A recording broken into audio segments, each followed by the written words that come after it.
KaraokeBooks. Dracula. Bram Stoker. Audiobook. Chapter 20. Jonathan Harker's Journal. The 1st of October evening. I found Thomas Snelling in his house at Bethnal Green, but unhappily he was not in a condition to remember anything. The very prospect of beer which my expected coming had opened to him had proved too much, and he had begun too early on his expected debauch. I learned, however, from his wife, who seemed a decent poor soul, that he was only the assistant to Smalley, who of the two mates was the responsible person. So off I drove to Walworth, and found Mr. Joseph Smalley at home and in his shirt-sleeves, taking a late tea out of a saucer. He is a decent, intelligent fellow, distinctly a good, reliable type of workman, and with a headpiece of his own. He remembered all about the incident of the boxes, and from a wonderful dog's-eared notebook, which he produced from some mysterious receptacle about the seat of his trousers, and which had hieroglyphical entries in thick, half-obliterated pencil, he gave me the destinations of the boxes. There were, he said, 6 in the cartload, which he took from Carfax and left at 197 Chicksand Street, Mile End, New Town, and another 6 which he deposited at Jamaica Lane, Bermondsey. If then the Count meant to scatter these ghastly refuges of his over London, these places were chosen as the first of delivery, so that later he might distribute more fully. The systematic manner in which this was done made me think that he could not mean to confine himself to 2 sides of London. He was now fixed on the far east of the northern shore, on the east of the southern shore, and on the south. The north and west were surely never meant to be left out of his diabolical scheme, let alone the city itself and the very heart of fashionable London in the southwest and west. I went back to Smalley, and asked him if he could tell us if any other boxes had been taken from Carfax. He replied, "Well, governor, you've treated me werry handsome." I had given him half a sovereign, and I'll tell her all I know. I heard a man by the name of Bloxham say 4 nights ago, in the Aaron Ounds, in Pincher's Alley, as 'ow he and his mate had 'ad a rare dusty job in a old 'ouse at Perfect. There ain't a many such jobs as this 'ere, and I'm thinking that maybe Sam Bloxham could tell ye summat. I asked if he could tell me where to find him. I told him that if he could get me the address, it would be worth another half-sovereign to him. So he gulped down the rest of his tea and stood up, saying that he was going to begin the search then and there. At the door he stopped and said, "Look 'ere, governor, there ain't no sense in me a-keepin' you 'ere. I may find Sam soon, or I mayn't, but anyhow he ain't like to be in a way to tell ye much tonight. Sam is a rare one when he starts on the booze. If you can give me an envelope with a stamp on it, and put her address on it, I'll find out where Sam is to be found, and post it ye tonight. But ye'd better be up arter him soon in the mornin', or maybe ye won't catch him, for Sam gets off main early, never mind the booze the night afore." This was all practical, so one of the children went off with a penny to buy an envelope and a sheet of paper, and to keep the change. When she came back, I addressed the envelope and stamped it, and when Smalley had again faithfully promised to post the address when found, I took my way to home. We're on the track anyhow. I am tired tonight and want sleep. Mina is fast asleep and looks a little too pale. Her eyes look as though she had been crying. Poor dear, I've no doubt it frets her to be kept in the dark, and it may make her doubly anxious about me and the others. But it is best as it is. It is better to be disappointed and worried in such a way now, than to have her nerve broken. The doctors were quite right to insist on her being kept out of this dreadful business. I must be firm, for on me this particular burden of silence must rest. I shall not ever enter on the subject with her, under any circumstances. Indeed, it may not be a hard task after all, for she herself has become reticent on the subject, and has not spoken of the Count or his doings ever since we told her of our decision. The 2nd of October evening, a long and trying and exciting day. By the first post, I got my directed envelope with a dirty scrap of paper enclosed, on which was written with a carpenter's pencil in a sprawling hand. Sam Bloxham, Corcoran's 4, Potter's Court, Bartle Street, Walworth. Arsk for the Depita. I got the letter in bed, and rose without waking Mina. She looked heavy and sleepy and pale, and far from well. I determined not to wake her, but that, when I should return from this new search, I would arrange for her going back to Exeter. I think she would be happier in our own home, with her daily tasks to interest her, than in being here amongst us and in ignorance.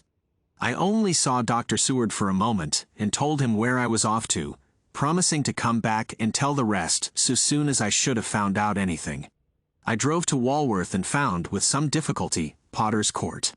Mr. Smalley's spelling misled me, as I asked for Potter's Court instead of Potter's Court. However, when I had found the court, I had no difficulty in discovering Corcoran's lodging house. When I asked the man who came to the door for the depita, he shook his head and said, "I dunno I am. There ain't no such a person 'ere. I never 'eard of him in all my bloomin' days. Don't believe there ain't nobody of that kind livin' 'ere or anywheres." I took out Smalley's letter, and as I read it, it seemed to me that the lesson of the spelling of the name of the court might guide me. "What are you?" I asked. "I'm the deputy," he answered. I saw at once that I was on the right track. Phonetic spelling had again misled me. A half-crown tip put the deputy's knowledge at my disposal, and I learned that Mr. Bloxam, who had slept off the remains of his beer on the previous night at Corcoran's, had left for his work at Poplar at 5 o'clock that morning. He could not tell me where the place of work was situated, but he had a vague idea that it was some kind of a new-fangled Warriors, and with this slender clue, I had to start for Poplar. It was 12 o'clock before I got any satisfactory hint of such a building, and this I got at a coffee shop, where some workmen were having their dinner. One of these suggested that there was being erected at Cross Angel Street a new cold storage building, and as this suited the condition of a new-fangled Warriors, I at once drove to it. An interview with a surly gatekeeper and a surlier foreman, both of whom were appeased with the coin of the realm, put me on the track of Bloxam. He was sent for on my suggesting that I was willing to pay his day's wages to his foreman for the privilege of asking him a few questions on a private matter. He was a smart enough fellow, though rough of speech and bearing. When I had promised to pay for his information and given him an earnest, he told me that he had made 2 journeys between Carfax and a house in Piccadilly, and had taken from this house to the latter 9 great boxes, main heavy ones, with a horse and cart hired by him for this purpose. I asked him if he could tell me the number of the house in Piccadilly, to which he replied, "Well, governor, I forgets the number, but it was only a few doors from a big white church or somethink of the kind, not long built. It was a dusty old 'ouse too, though nothin' to the dustiness of the 'ouse we took the bloomin' boxes from." "How did you get into the houses if they were both empty?" "There was the old party what engaged me a-waitin' in the 'ouse at Purfleet. He 'elped me to lift the boxes and put them in the dray. Curse me, but he was the strongest chap I ever struck, and him a old feller with a white mustache, one that thin you would think he couldn't throw a shatter." How this phrase thrilled through me. Why, he took up his end o' the boxes like they was pounds of tea, and me a puffin' and a blowin' afore I could up-end mine anyhow, and I'm no chicken, neither. "How did you get into the house in Piccadilly?" I asked. He was there too. He must have started off and got there afore me, for when I rung of the bell he came and opened the door isif, and 'elped me to carry the boxes into the 'all. "The whole 9, I asked. "Yus, there was 5 in the first load and 4 in the second. It was main dry work, and I don't so well remember 'ow I got 'ome," I interrupted him. "Were the boxes left in the hall?" "Yus, it was a big 'all, and there was nothing else in it." I made one more attempt to further matters. "You didn't have any key?" "Never used no key nor nothink. The old gent, he opened the door isif and shut it again when I druv off. I don't remember the last time, but that was the beer." "And you can't remember the number of the house?" "No, sir. But ye needn't have no difficulty about that. It's a IGH on with a stone front with a bow on it, and IGH steps up to the door. I know them steps, Avenue and Ed to carry the boxes up with 3 loafers what come round to earn a copper. The old gent give them shillin's, and they seein' they got so much, they wanted more, but he took one of them by the shoulder and was like to throw him down the steps till the lot of them went away cussin'. I thought that with this description I could find the house, so having paid my friend for his information, I started off for Piccadilly. I had gained a new painful experience. The Count could, it was evident, handle the earth boxes himself. If so, time was precious, for now that he had achieved a certain amount of distribution, he could, by choosing his own time, complete the task unobserved. At Piccadilly Circus, I discharged my cab and walked westward. Beyond the junior constitutional, I came across the house described, and was satisfied that this was the next of the lairs arranged by Dracula. The house looked as though it had been long untenanted. The windows were encrusted with dust, and the shutters were up. All the framework was black with time, and from the iron the paint had mostly scaled away. It was evident that up to lately there had been a large notice board in front of the balcony. It had, however, been roughly torn away, the uprights which had supported it still remaining. Behind the rails of the balcony I saw there were some loose boards whose raw edges looked white. I would have given a good deal to have been able to see the notice board intact, as it would perhaps have given some clue to the ownership of the house. I remembered my experience of the investigation and purchase of Carfax, and I could not but feel that if I could find the former owner, there might be some means discovered of gaining access to the house. There was at present nothing to be learned from the Piccadilly side, and nothing could be done. So I went round to the back to see if anything could be gathered from this quarter. The mews were active, the Piccadilly houses being mostly in occupation. I asked one or two of the grooms and helpers, whom I saw around, if they could tell me anything about the empty house. One of them said that he heard it had lately been taken, but he couldn't say from whom. He told me, however, that up to very lately there had been a notice board of for sale up, and that perhaps Mitchell, Sons, and Candy, the house agents, could tell me something, as he thought he remembered seeing the name of that firm on the board. I did not wish to seem too eager, or to let my informant know or guess too much, so, thanking him in the usual manner, I strolled away. It was now growing dusk, and the autumn night was closing in, so I did not lose any time. Having learned the address of Mitchell, Sons, and Candy from a directory at the Berkeley, I was soon at their office in Sackville Street. The gentleman who saw me was particularly suave in manner, but uncommunicative in equal proportion. Having once told me that the Piccadilly house, which throughout our interview he called a mansion, was sold, he considered my business as concluded. When I asked who had purchased it, he opened his eyes a thought wider, and paused a few seconds before replying. "It is sold, sir." "Pardon me," I said with equal politeness, "but I have a special reason for wishing to know who purchased it." Again he paused longer, and raised his eyebrows still more. "It is sold, sir," was again his laconic reply. "Surely," I said, "you do not mind letting me know so much." "But I do mind," he answered. "The affairs of their clients are absolutely safe in the hands of Mitchell, Sons, and Candy." This was manifestly a prig of the first water, and there was no use arguing with him. I thought I had best meet him on his own ground, so I said, "Your clients, sir, are happy in having so resolute a guardian of their confidence. I am myself a professional man." Here I handed him my card. "In this instance I am not prompted by curiosity. I act on the part of Lord Godalming, who wishes to know something of the property which was, he understood, lately for sale." These words put a different complexion on affairs. He said, "I would like to oblige you if I could, Mr. Harker, and especially would I like to oblige his lordship. We once carried out a small matter of renting some chambers for him when he was the Honourable Arthur Holmwood. If you will let me have his lordship's address, I will consult the house on the subject, and will, in any case, communicate with his lordship by tonight's post. It will be a pleasure if we can so far deviate from our rules as to give the required information to his lordship." I wanted to secure a friend, and not to make an enemy, so I thanked him, gave the address at Dr. Seward's, and came away. It was now dark, and I was tired and hungry. I got a cup of tea at the Aerated Bread Company, and came down to Purfleet by the next train. I found all the others at home. Mina was looking tired and pale, but she made a gallant effort to be bright and cheerful. It wrung my heart to think that I had had to keep anything from her, and so caused her inquietude. Thank God, this will be the last night of her looking on at our conferences, and feeling the sting of our not showing our confidence. It took all my courage to hold to the wise resolution of keeping her out of our grim task. She seems somehow more reconciled, or else the very subject seems to have become repugnant to her, for when any accidental allusion is made she actually shudders.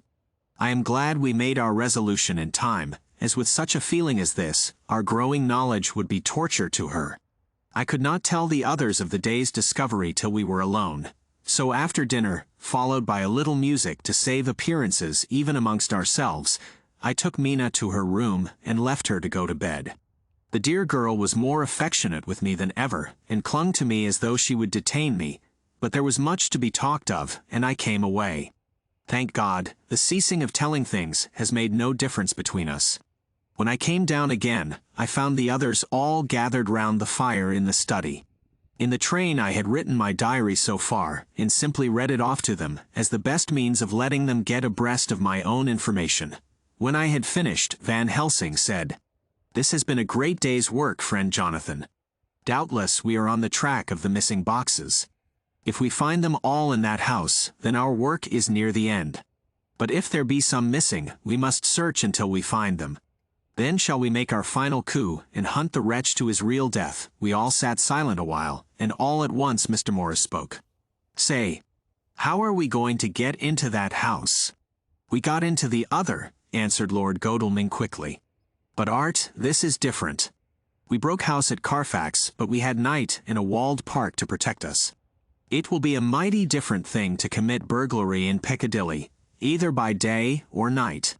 I confess I don't see how we are going to get in unless that agency duck can find us a key of some sort.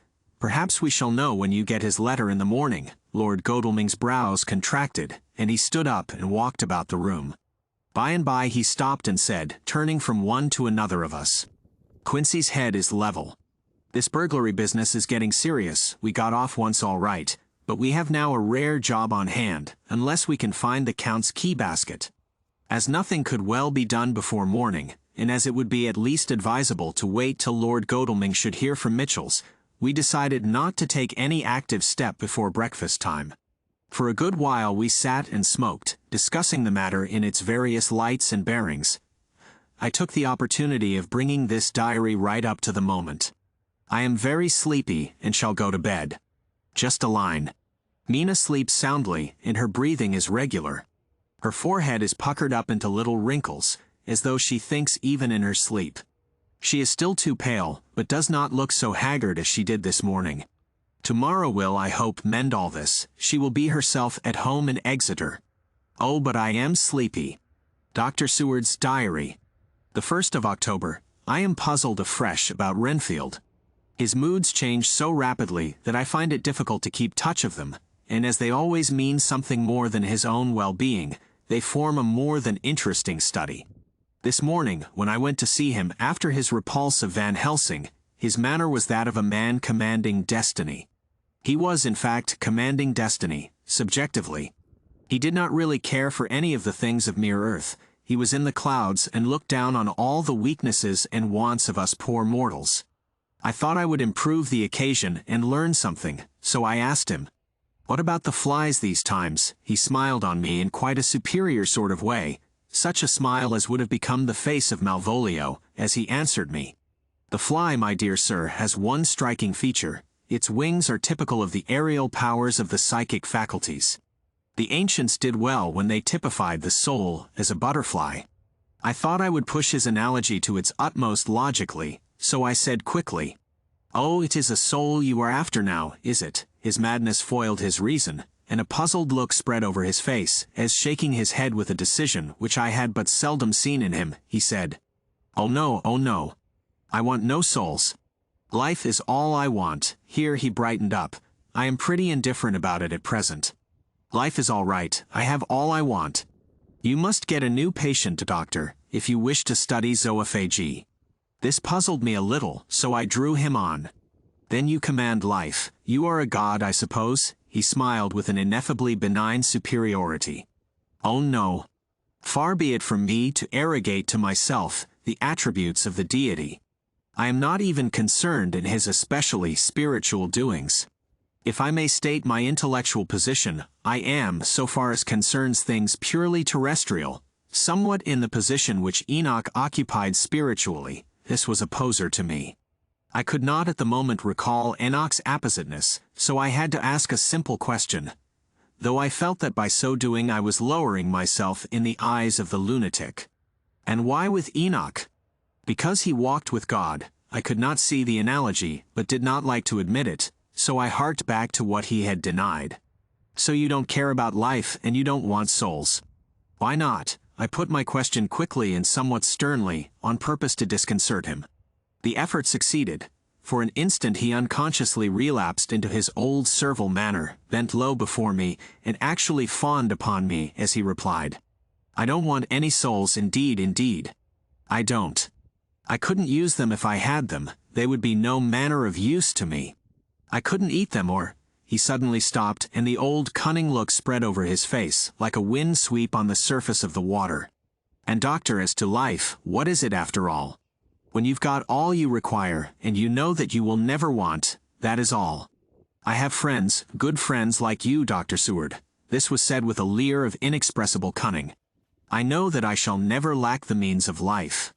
I think that through the cloudiness of his insanity he saw some antagonism in me, for he at once fell back on the last refuge of such as he, a dogged silence. After a short time I saw that for the present it was useless to speak to him. He was sulky, and so I came away. Later in the day he sent for me. Ordinarily I would not have come without special reason, but just at present I am so interested in him that I would gladly make an effort. Besides, I am glad to have anything to help to pass the time. Harker is out following up clues, and so are Lord Godalming and Quincy. Van Helsing sits in my study poring over the record prepared by the Harkers. He seems to think that by accurate knowledge of all details he will light upon some clue. He does not wish to be disturbed in the work without cause. I would have taken him with me to see the patient, only I thought that after his last repulse he might not care to go again. There was also another reason. Renfield might not speak so freely before a third person as when he and I were alone. I found him sitting out in the middle of the floor on his stool, a pose which is generally indicative of some mental energy on his part.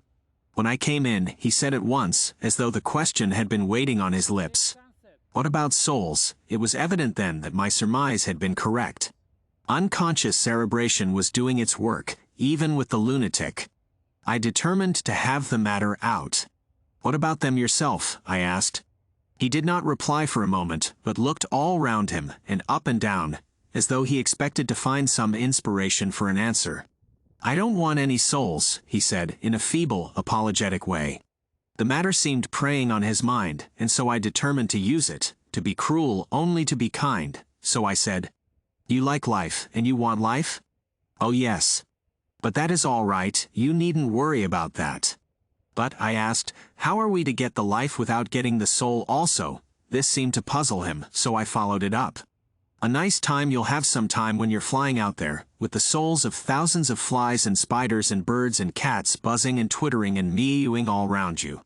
You've got their lives, you know, and you must put up with their souls." Something seemed to affect his imagination, for he put his fingers to his ears and shut his eyes, screwing them up tightly just as a small boy does when his face is being soaked. There was something pathetic in it that touched me. It also gave me a lesson, for it seemed that before me was a child, only a child, though the features were worn and the stubble on the jaws was white. It was evident that he was undergoing some process of mental disturbance, and knowing how his past moods had interpreted things seemingly foreign to himself, I thought I would enter into his mind as well as I could and go with him. The first step was to restore confidence, so I asked him, speaking pretty loud so that he would hear me through his closed ears, "Would you like some sugar to get your flies round again?" He seemed to wake up all at once and shook his head. With a laugh he replied, "Not much. Flies are poor things after all." After a pause he added, "But I don't want their souls buzzing round me all the same."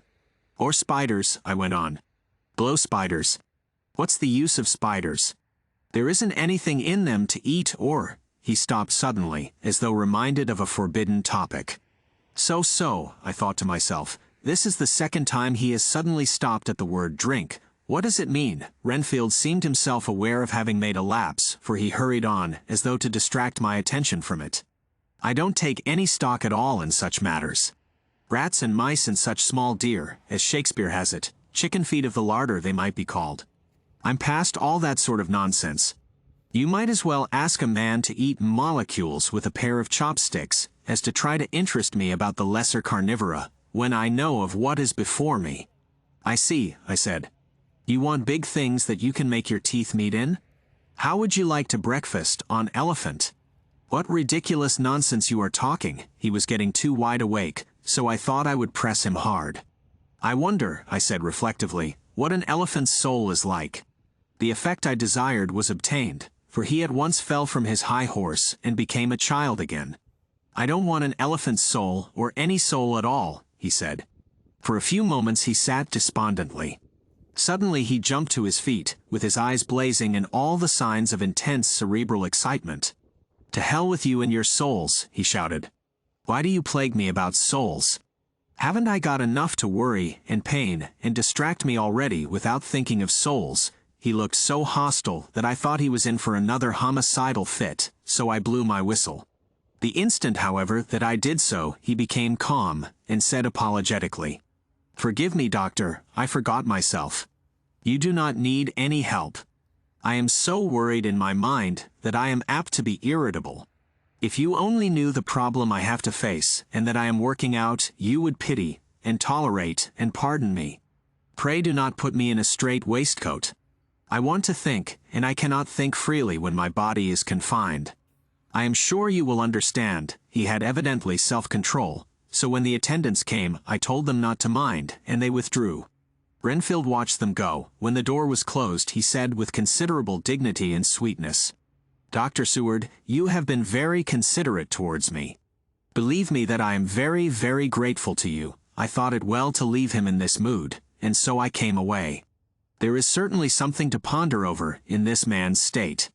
Several points seem to make what the American interviewer calls a story, if one could only get them in proper order. Here they are. Will not mention drinking. Fears the thought of being burdened with this soul of anything. Has no dread of wanting life in the future. Despises the meaner forms of life altogether, though he dreads being haunted by their souls. Logically, all these things point one way. He has assurance of some kind that he will acquire some higher life. He dreads the consequence, the burden of a soul. Then it is a human life he looks to. And the assurance. Merciful God. The Count has been to him, and there is some new scheme of terror afoot. Later, I went after my round to Van Helsing and told him my suspicion. He grew very grave, and after thinking the matter over for a while, asked me to take him to Renfield. I did so. As we came to the door, we heard the lunatic within singing gaily, as he used to do in the time which now seems so long ago. When we entered, we saw with amazement that he had spread out his sugar as of old. The flies, lethargic with the autumn, were beginning to buzz into the room. We tried to make him talk of the subject of our previous conversation, but he would not attend. He went on with his singing, just as though we had not been present. He had got a scrap of paper, and was folding it into a notebook. We had to come away as ignorant as we went in. His is a curious case indeed. We must watch him tonight. Letter Mitchell, Sons and Candy to Lord Godalming. The 1st of October. My Lord, we are at all times only too happy to meet your wishes. We beg, with regard to the desire of your lordship, expressed by Mr. Harker on your behalf, to supply the following information concerning the sale and purchase of number 347, Piccadilly. The original vendors are the executors of the late Mr. Archibald Winter, Suffield. The purchaser is a foreign nobleman, Count de Ville, who effected the purchase himself, paying the purchase money in notes over the counter, if your lordship will pardon us using so vulgar an expression. Beyond this, we know nothing whatever of him. We are, my lord, your lordship's humble servants. Mitchell, Sons and Candy. Dr. Seward's Diary. The 2nd of October. I placed a man in the corridor last night, and told him to make an accurate note of any sound he might hear from Renfield's room, and gave him instructions that if there should be anything strange, he was to call me. After dinner, when we had all gathered round the fire in the study, Mrs. Harker having gone to bed, we discussed the attempts and discoveries of the day. Harker was the only one who had any result, and we are in great hopes that his clue may be an important one. Before going to bed, I went round to the patient's room, and looked in through the observation trap. He was sleeping soundly, and his heart rose and fell with regular respiration. This morning the man on duty reported to me that a little after midnight he was restless, and kept saying his prayers somewhat loudly. I asked him if that was all. He replied that it was all he heard. There was something about his manner so suspicious that I asked him point blank if he had been asleep. He denied sleep, but admitted to having dozed for a while. It is too bad that men cannot be trusted unless they are watched. Today Harker is out following up his clue, and Art and Quincy are looking after horses. Godalming thinks that it will be well to have horses always in readiness, for when we get the information which we seek, there will be no time to lose. We must sterilize all the imported earth between sunrise and sunset. We shall thus catch the Count at his weakest, and without a refuge to fly to. Van Helsing is off to the British Museum looking up some authorities on ancient medicine. The old physicians took account of things which their followers do not accept, and the professor is searching for witch and demon cures which may be useful to us later. I sometimes think we must be all mad, and that we shall wake to sanity in strait waistcoats. Later, we have met again. We seem at last to be on the track, and our work of tomorrow may be the beginning of the end. I wonder if Renfield's quiet has anything to do with this. His moods have so followed the doings of the Count, that the coming destruction of the monster may be carried to him in some subtle way. If we could only get some hint as to what passed in his mind, between the time of my argument with him today and his resumption of fly-catching, it might afford us a valuable clue. He is now seemingly quiet for a spell. Is he? That wild yell seemed to come from his room.